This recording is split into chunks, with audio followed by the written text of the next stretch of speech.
नमस्कार, मेरे चैनल में आपका बहुत बहुत स्वागत है।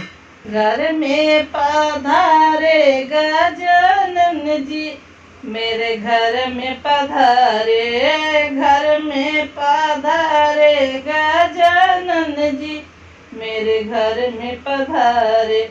ब्रह्मा जी आए, विष्णु जी आए, ब्रह्मा जी आए, विष्णु जी आए, संग में लाया रिधि सीधी, मेरे घर में पधारे। संग में लाए रिधि सीधी, मेरे घर में पधारे।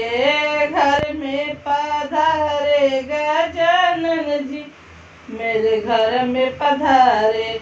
घर में पधारे गजानन जी, मेरे घर में पधारे। राम जी आए, लक्ष्मण जी आए, राम जी आए, लक्ष्मण जी आए, संग में लाए सीता मैया, मेरे घर में पधारे।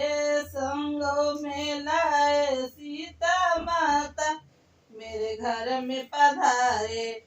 घर में पधारे गजानन जी, मेरे घर में पधारे। घर में पधारे गजानन जी, मेरे घर में पधारे। कृष्ण जी आए, लक्ष्मी जी आए, कृष्ण जी आए, लक्ष्मी जी आए, संग में लाया भोला शंकर, मेरे घर में पधारे। संग में लाए भोले शंकर, मेरे घर में पधारे। घर में पधारे गजानन जी, मेरे घर में पधारे। घर में पधारे गजानन जी, मेरे घर में पधारे। संग में लाए रिधि सीधी, मेरे घर में पधारे। संग में लाए रिधि सीधी, मेरे घर में पधारे।